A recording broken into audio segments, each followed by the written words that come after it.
Good morning student. आज का हमारा टॉपिक है distribution, exploitation, uses and conservation of forest. One संसाधनों का वितरण, दोहन, उपयोग एवं संरक्षण। ठीक है, इससे पहले हम करेंगे कि वन संसाधन जो है ये कौन से संसाधनों के अंतर्गत आता है, मतलब जैव है, अजैव है। तो ये किस में आता है? जैव संसाधन में। जैव संसाधन में अब आपको पता होना चाहिए जैव संसाधन कौन से संसाधन होता है। जैव संसाधन प्रकृति द्वारा प्रदान किए गए वो संसाधन होते हैं या वो उपयोगी तत्व होते हैं जिनमें जीवन पाया जाता है, जैसे पशु पक्षी है, पेड़ पौधे हैं, फसलें हैं, मछली है, समुद्री जीव है, मनुष्य। ये सब क्या है? जैविक संसाधनों के एग्जाम्पल है। ठीक है, जैविक जो संसाधन है वो कहाँ से प्राप्त होते हैं? जैव मंडल से प्राप्त होते हैं। और मोटे तौर पर अगर इनको डिवाइड किया जाए जैव संसाधनों को, ये 3 तरह के होते हैं। कौन कौन से? एक तो वनस्पति संसाधन, एक प्राणी और एक मनुष्य मानव संसाधन। हमें पढ़ना है वनस्पति संसाधन।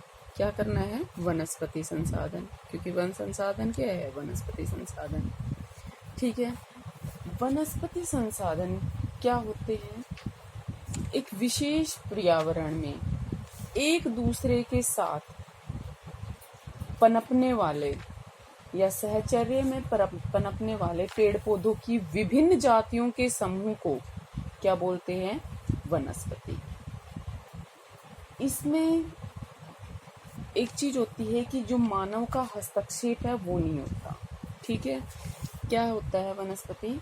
एक विशिष्ट पर्यावरण में एक दूसरे के सहचर्य में पनपने वाले पेड़ पौधों की विभिन्न प्रजातियों के समूह को क्या बोलते हैं? वनस्पति कहते हैं। ठीक है, अब इसमें आता है फॉरेस्ट रिसोर्सेज, मतलब वन संसाधन।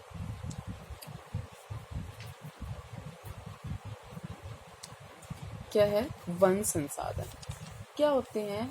प्राकृतिक रूप से, ये याद रखना है आपको, प्राकृतिक रूप से अपने आप या स्वतः ही उगने वाले, बढ़ने वाले पेड़ पौधों तथा घास के सघन आवरण को क्या कहते हैं? वन कहते हैं। ठीक है, और ये जो वन संसाधन है अपनी अत्यधिक आर्थिक और पर्यावरणीय उपयोगिता के कारण इनको क्या कहा जाता है? हरा सोना कहा जाता है, या ग्रीन लंग्स, या अर्थ लंग्स ऑफ अर्थ भी बोला जाता है।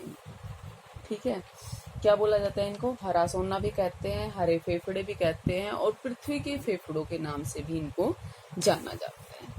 ठीक है, अब आता है कि इनको प्रभावित करने वाले कारक कौन से हैं? Factor affecting of forest resources. प्रभावित करने वाले कारक किसको? वन को। तो कौन कौन से कारक प्रभावित करेंगे? तो देखिए, संसार में आप कहीं भी जाएंगे आपको एक तरह की वेजिटेशन नहीं मिलती। आप इससे थोड़ा सा दूर चले जाएंगे, मरुस्थल में जाएंगे तो आपको कैसे पेड़ पौधे मिलेंगे? कैक्टस वगैरह मिलेंगे, जिनकी क्या होती है, जिनकी पत्तियां मोटी होती है, जिन कांटेदार वृक्ष होते हैं, जड़ें क्या होती है? लंबी होती है, ऐसे वृक्ष मिलेंगे। तो आप विश्व के कहीं भी किसी भी स्थान पर चले जाइए, आपको एक जैसी वनस्पति कहीं भी नहीं मिलेगी। वनस्पति की ये जो पारदेशिक विभिन्नता है ये किसके कारण होती है? धरातल के कारण, जलवायु के कारण, भूगर्भिक संरचना के कारण, प्रकाश की अवधि और मिट्टी की दशाओं, इनके आधार पर इनका वर्गीकरण किया जाता है। और ये सब ही क्या कहलाते हैं? इसको प्रभावित करने वाले कारक कहलाते हैं। ठीक है, अब मैंने क्या क्या बताया? जैसे धरातल, जलवायु, भूगर्भिक संरचना,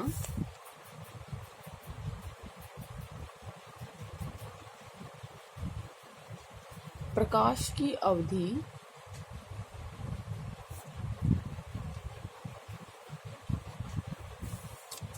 और मिट्टी की जो दशाएं, या मिट्टी लगा लो, और मिट्टी। ठीक है, अब ये जो सारे ये जो भौगोलिक तत्व हैं, इनके संयुक्त प्रभाव से, ऐसा नहीं है कि एक जगह पर आपको सिर्फ धरातल इफेक्ट करेगा, आप जाओगे कहीं भी ये सारे इफेक्ट करते हैं उस वहां के वनस्पति को। तो ये जो भौगोलिक तत्व है, इनके संयुक्त प्रभाव से, मतलब इनका जो मिला जुला प्रभाव है, उसके आधार पर हमें क्या मिलते हैं, वनस्पति, पेड़ पौधे और घास के रूप में क्या करते हैं, दिखाई देते हैं। पेड़ पौधों पर सबसे ज्यादा असर होता है इनमें से किसका, जलवायु का। किसका होता है, जलवायु का। पेड़ों की ऊंचाई, पेड़ों की मोटाई, पत्तों की स्थिरता, जड़ों की गहराई, छाल की मोटाई और लकड़ी की कोमलता और कठोरता, ये जो सारी विशेषताएं हैं, ये किसके अनुरूप पाई जाती है, जलवायविक जो दशाएं होती हैं उनके अनुरूप पाई जाती है। आर्द्रता और तापमान क्या है, आर्द्रता और तापमान, वैसे तो ये जलवायु के फैक्टर हैं, ठीक है। आर्द्रता और तापमान जो है, इसकी मात्रा के अनुसार जो वनस्पति है वो कैसी होती है, लंबी होती है या तो, या छोटी होती है, या सदाबहार होती है, या पतझड़ी होती है, सघन होती है या विरल होती है, कोमल होती है या कंटीली होती है। अत्यधिक शीत और अत्यधिक शुष्क क्षेत्र जो होते हैं वो कैसे होते हैं, वन विहीन होते हैं, वहां पर वनस्पति नहीं पाई जाती। इसी कारण वनस्पति को जलवायु का क्या बोला जाता है, मापदंड बोला जाता है, मतलब जलवायु के आधार पर वनस्पति का वर्गीकरण किया जाता है। वनस्पति को जो तापमान और आर्द्रता है, इसका क्या दिखाया जाता है, सह संबंध दिखाया जाता है। जहां पर तापमान उच्च और आर्द्रता अधिक पाई जाती है, मतलब वर्षा अधिक होती है, वहां पर जो वनस्पति है, वन जो है वो कैसे पाए जाते हैं, सघन पाए जाते हैं। इसके विपरीत आप शुष्क क्षेत्रों में चले जाएंगे या जहां पर तापमान निम्न पाया जाता है, वहां पर वनस्पति कैसी होती है, विरल होती है, मतलब बहुत ही कम वन पाए जाते हैं वहां पर, ठीक है। अब आता है सबसे पहला कि डिस्ट्रीब्यूशन ऑफ फॉरेस्ट रिसोर्सेज किसके अकॉर्डिंग, ज्योग्राफिकल वितरण। तो क्या आता है, सबसे पहला वन संसाधनों का भौगोलिक वितरण।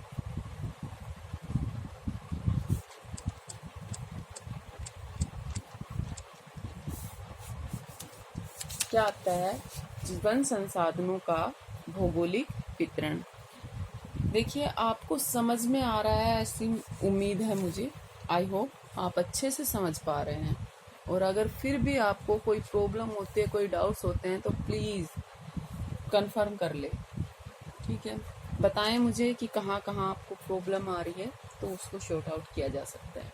अगर मुझे ही नहीं पता चलेगा तो वो प्रॉब्लम आपकी भी वैसे की वैसी बनी रहेगी, और मुझे तो पता ही नहीं है कि प्रॉब्लम भी आ रही है आपको, ठीक है।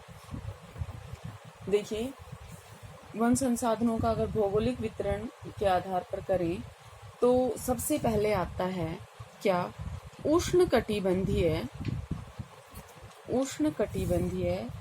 कठोर लकड़ी के वन। क्या आता है, उष्णकटिबंधीय कठोर लकड़ी के वन, ठीक है। इनको बोलते हैं ट्रॉपिकल हार्ड वुड फॉरेस्ट। क्या, ट्रॉपिकल हार्ड वुड फॉरेस्ट, ठीक है। सेकंड आते हैं, इन जो ये जो वन है ट्रॉपिकल हार्डवुड फॉरेस्ट है, इनको दो टू पार्ट में डिवाइड किया गया है। कौन कौन से आते हैं इसमें, इक्वेटरल रेन फॉरेस्ट, भूमध्य रेखीय जो आर्द्र वन होते हैं वो, भूमध्य रेखीय आर्द्र वन, और दूसरा होता है मॉनसूनी वन। कौन से, मॉनसूनी वन, ठीक है। इनको उष्णकटिबंधीय आर्द्र वन भी बोलते हैं, ठीक है। सेकंड नंबर पे आता है भूमध्य सागरीय वन। कौन से, भूमध्य सागरीय वन, मेडिटेरियन फॉरेस्ट, ठीक है। थर्ड नंबर पे आता है शीतोष्ण कटिबंधीय। क्या, शीतोष्ण कटिबंधीय कठोर लकड़ी के कठोर लकड़ी के पतझड़ी वन, क्या कहते हैं, पतझड़ी वन। ठीक है। Temperate broad levelled deciduous forest, ठीक है, डिसीडियस फॉरेस्ट। फोर्थ नंबर पर आता है शीतोष्ण कटिबंधीय मुलायम लकड़ी के, शीतोष्ण कटिबंधीय मुलायम लकड़ी के, और वो वन कैसे होते हैं, कोणधारी वन। कैसे होते हैं, कोणधारी वन। उनकी पत्तियां कैसे होती है, कोण के आकार की होती है, कोण के आकार की, इसलिए इनको क्या बोलते हैं, कोण। ठीक है। अब सबसे पहले कौन से वन है, उष्ण कटिबंधीय कठोर लकड़ी के वन। अब हम क्या पढ़ेंगे, उष्ण कटिबंधीय कठोर लकड़ी के वन।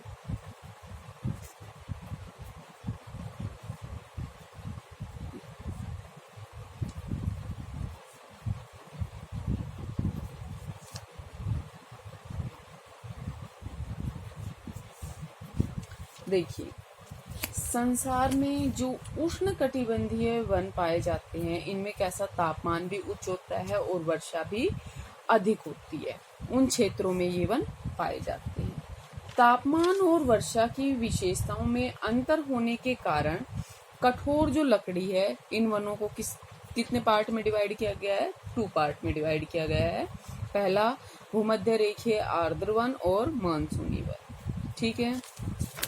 देखिए, आपको ऐसा समझा देती हूँ, ये आपकी अर्थ है, ठीक है, ये मान लीजिए इक्वेटर है, ठीक है। इसके आसपास जो वन पाए जाते हैं, ये क्या कहलाते हैं, उष्ण कटिबंधीय कठोर लकड़ी के वन, क्या कहलाते हैं। अब यहाँ पर क्या होती है, बारिश भी डेली होती है, मतलब वर्षा भी अधिक है, और टेम्परेचर भी यहाँ पर अधिक है, क्योंकि सारा साल सूर्य की किरणें यहाँ पर लंबवत चमकती है। ठीक है। और यहाँ डेली दोपहर 2 बजे बाद संवहनीय वर्षा होती है। ठीक है। तो ये कैसे वन है, उष्ण कटिबंधीय कठोर लकड़ी के वन। और इनको 2 पार्ट में डिवाइड किया गया है, कौन कौन से, भूमध्य रेखीय आर्द्र वन और मानसूनी वन। तो पहले हम पढ़ते हैं ट्रॉपिकल रेन फॉरेस्ट, भूमध्य रेखीय आर्द्र वन। क्या है, ट्रॉपिकल रेन फॉरेस्ट, क्या, भूमध्य रेखीय आर्द्र वन। ठीक है। ये जो वन है, ये उष्ण कटिबंध के उन क्षेत्रों में मिलते हैं जहां वर्षा जो है वो कितनी होती है, 200 सेंटीमीटर से अधिक औसत वार्षिक वर्षा वाले क्षेत्रों में मिलती हैं। ठीक है।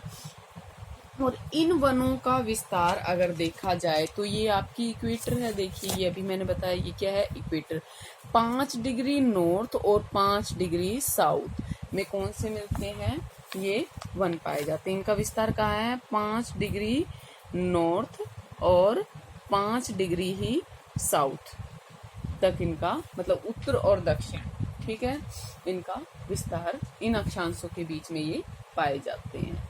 अब इन अक्षांशों के बीच में कौन कौन से क्षेत्र आते हैं, मैप से बताती हूँ। देखिए,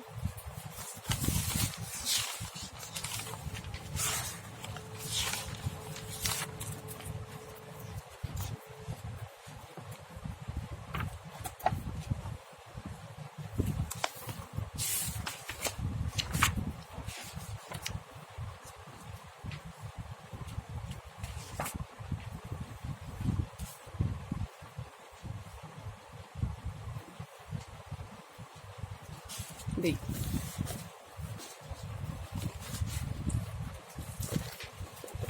ये मैप आपको दिखाई दे रहा है,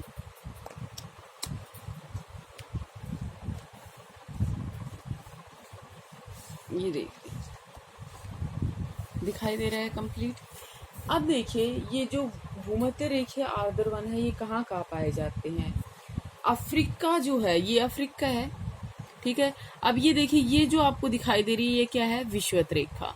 तो मतलब इसके 5 डिग्री यहाँ, 5 डिग्री नॉर्थ और 5 डिग्री साउथ के बीच में पाए जाएंगे। मतलब ये जो ये वाली बेल्ट है, इसमें ये वन पाए जाते हैं। ठीक है। ये जो बेल्ट दिखाई दे रही है, इसमें ये वन पाए जाते हैं। तो यहाँ पर क्या है, अफ्रीका में अगर बात करें तो अफ्रीका में सबसे पहले जो जायरे बेसिन है, जो कांगो बेसिन है ये, ठीक है, गिनी तट ये आपको दिखाई दे रहा है यहाँ पर, ठीक है। दक्षिणी अमेरिका की अगर हम बात करें तो ये जो अमेज़न नदी की घाटी है यहाँ पर। एशिया की अगर बात करें तो ये देखिए, ये इधर जो मलेशिया इंडोनेशिया वाला क्षेत्र जो दिखाई दे रहा है इनके द्वीपों में, और भारत का जो पश्चिमी घाट है यहाँ पर और असम में ये वन पाए जाते हैं। अमेज़न जो नदी है इसकी घाटी में इन वनों को कहा जाता है सेल्वा। क्या कहा जाता है? सेल्वा, ठीक है। क्या बोला जाता है? सेल्वा, ठीक है। साल भर तापमान क्या होता है? ऊंचा होता है, और वर्षा भी कैसी होती है? भारी होती है। और इसी कारण से यहाँ ये जो वन पाए जाते हैं ये कैसे होते हैं? सघन होते हैं, ठीक है। अगर इनको ऊपर से देखा जाए तो पास पास बहुत सारे असंख्य पेड़ पत्ते मिलकर एक चंदेव का निर्माण करते हैं। चंदेव मतलब एक तरह से पूरी तरह से ढके होते हैं, नीचे कुछ भी दिखाई नहीं देता। ये हरा, ये जो आवरण है, मान लो आप अगर आप ऊंचाई से देखोगे तो आपको पूरा ग्रीन ग्रीन दिखाई देगा, नीचे आपको धरती बिल्कुल भी नहीं दिखाई देती, इसलिए इसको क्या बोलते हैं? चंदोवे। क्या बोलते हैं? चंदोवा।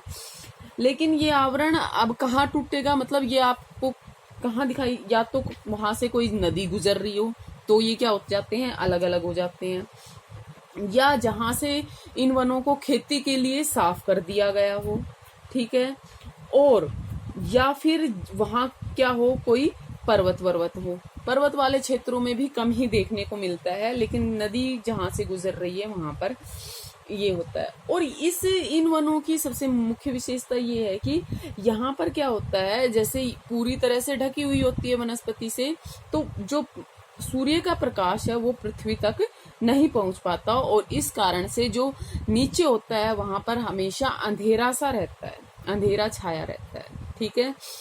और यहाँ जो ये वृक्ष पाए जाते हैं, ऐसा लगता है कि सूर्य का जो प्रकाश है उसको प्राप्त करने की होड़ में ये क्या करते हैं, आकार मतलब वृक्ष जो है आकार में इतने लंबे हो जाते हैं, आकाश की तरफ बढ़ने लगते हैं, ठीक है। इनके जो तने होते हैं वो कैसे रह जाते हैं? पतले रह जाते हैं, और शाखाएं जो होती है कम होती है, लेकिन वो भी क्या होती है? बहुत ऊंचाई पर जाकर फूटती है, ठीक है। ऊंचाई के हिसाब से इन वनों के 3 स्तर पाए जाते हैं, ठीक है। ऊंचाई के अगर बेसिस पे देखा जाए तो इनके जो क्या है 3 तरह के ये वन होते हैं। कौन कौन से? लंबे पेड़, ठीक है, जो कितने होते हैं? 30 से 45 मीटर ऊंचे होते हैं, ठीक है। भूतल पर घास नहीं होती है यहाँ पर, लेकिन पेड़ों की जो तने होते हैं उनसे लिपटी हुई सैकड़ों फुट लंबी क्या होती है? अमरलताएं होती है। रंग बिरंगे फूलों के विचित्र पौधे होते हैं, और अनेक परजीवी पादप जो रस्सियां होती है उसकी तरह से पेड़ों पर झूलते हुए नजर आते हैं। इन पेड़ों की पत्तियां कैसी होती है? चौड़ी होती है, और ये कैसे दिखाई देते हैं? सदा हरे भरे दिखाई देते हैं। क्यों?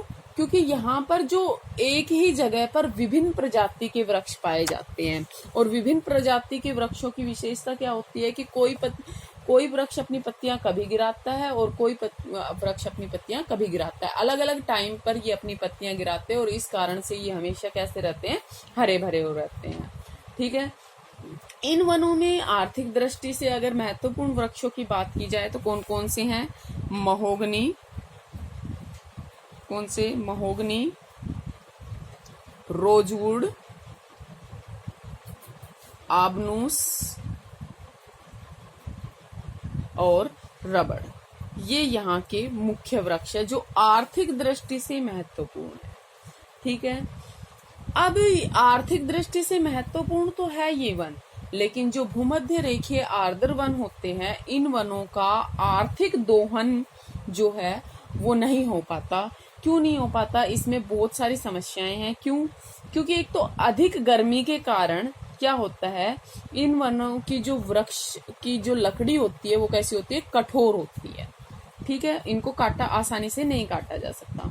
दूसरा, यहाँ पर एक ही प्रजाति के वृक्ष एक स्थान पर नहीं पाए जाते। मान लो ये एरिया है तो यहाँ पर आपको अलग अलग प्रजाति के वृक्ष मिलेंगे। फॉर एग्जाम्पल, यहाँ महोगनी है, यहाँ रोजवुड है, यहाँ अबनूस है, ये रबड़ है, और आपको चाहिए सिर्फ रबड़ के पौधे। तो इसका मतलब ये है कि आप इन सबको पेड़ों को काटे तब आपको रबड़ का पौधा मिले, रबड़ का पेड़ मिलेगा, रबड़ मिलेगा। तो इससे क्या होगा कि ये सारे पेड़ जो आपके काम के नहीं है ये क्या हो जाएंगे, वेस्ट हो जाएंगे, और रबड़ भी आपको कितनी मात्रा में मिलेगा, थोड़ी मात्रा में मिलेगा।